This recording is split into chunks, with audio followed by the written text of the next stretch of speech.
that's a little crazy. The point is that a Buddha's body doesn't have to grow old and suffer and die like ours, because a Buddha's body is empty, as a Buddha's mind is empty, as all external phenomena is empty. And we'll talk about emptiness tomorrow night. But so that's that. So you'll accumulate really good karma by achieving bodhicitta. And then the converse of that is you will destroy, not quite destroy, you will purify bad karma and mental afflictions. And that's, one time my teacher was giving a talk on Mahayana and teaching bodhicitta. And I said, boss. What about the countless lifetimes of bad deeds and mental afflictions? If it's like a heroin addict or a person who has rage constantly, wants to kill everybody, or a crazy person, you know, we're like that. We're not different than people in institutions.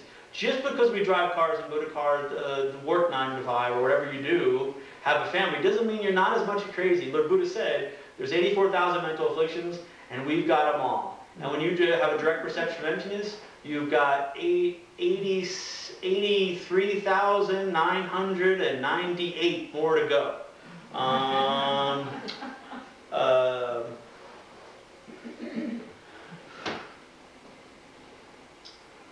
What about all these bad deeds and mental afflictions that I have from countless lifetimes? If I'm such an a-hole, I'm going to stay an a-hole pretty much, because, you know, and he just said, you know, the things he would say to me, he goes, oh, you got the turtle thing. Meaning there's a turtle that only comes out of the ocean one time in a millennium, and the chances of him running, there's a yolk on the ocean, the chances of him putting his beak through, that's very rare. Meaning to pull yourself up out of samsara, which ultimately samsara is a state of mind, because everything is empty. Samsara is mind.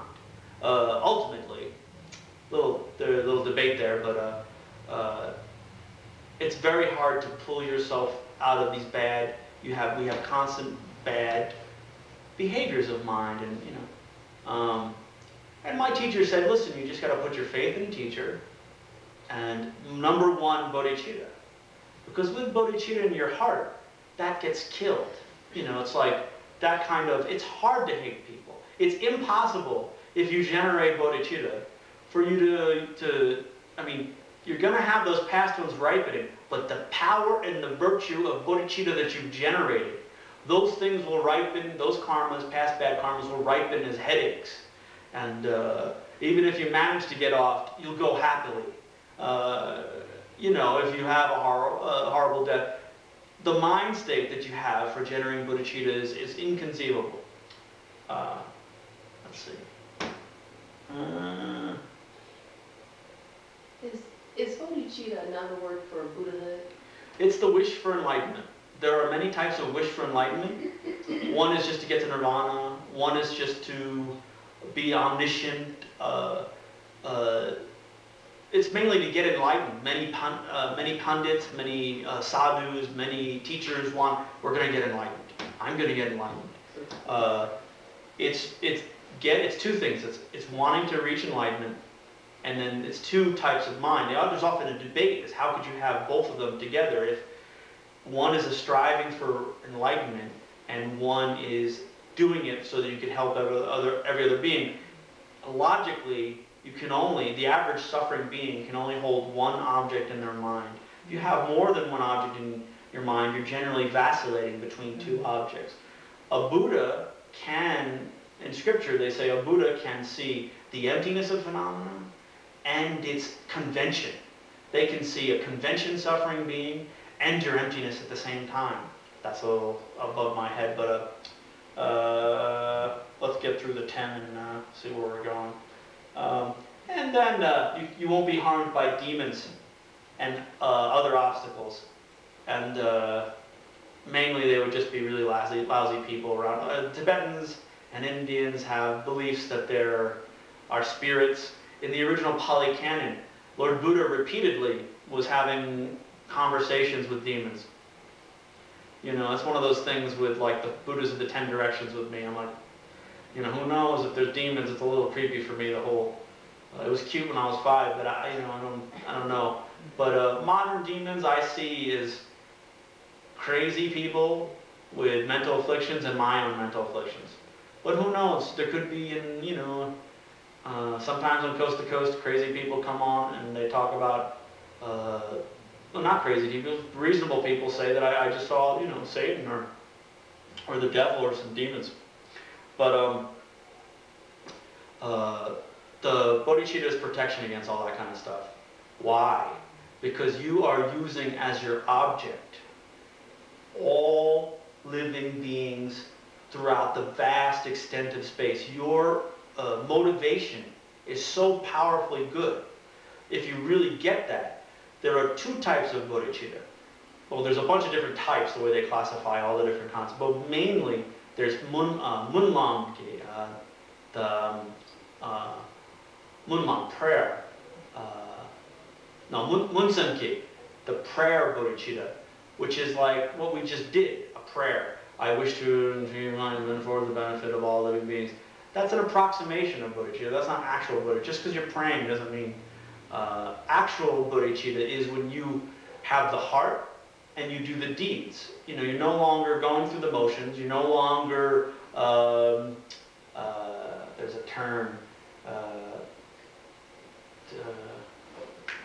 Be it to fake it until you make it. It's prayer bodhicitta is faking it until you make it, and actual bodhicitta is that you have it in your heart and it pervades your whole. Everything you do is for the benefit of all beings. And the last 2 are you'll attain all the paths, which is all the realizations, all the other realizations you need on the Buddhist path very quickly. Because it's such a powerful motivation for good. It's kind of hard to be lazy in your Buddhist practice when you really do give a crap about all living beings, and you won't waste 1 more second, for you to get enlightened so that you can save them. And then you become an object of refuge, and you become a field that creates every kind of happiness for every being. It's like there's a prayer in our tantric recitations that says, my body, my everything I own, whatever, I give up happily for all living beings. And that's a heavy statement. We all want to pull back and say, well, no, they can have my Nikes, but not my Capezios. When we were kids, they're not the Capezios. They can have this, but not that. It's like they can have Bodhisattva. Freely gives everything away, and we have to talk about that. It's a very heavy concept. So, what kind of time we got going? Okay. Two methods mainly for achieving bodhicitta. One is the 7-step cause and effect, and you've probably heard His Holiness or every other Lama talk about it. 7-step method. And it mainly involves thinking about beings as your mother and then following. It's like your mother has taken care of you in this life. Really meditating on how much your mother has done for you. And then Lama Geshe used to say, better grandmother for Americans, because most mothers in America, most people in America have a problem with their mommy. So you pick in America, you pick somebody who has given you that kind of great compassion, and then you first think about, how this person, if we lived countless lifetimes, we've had every relationship with every person.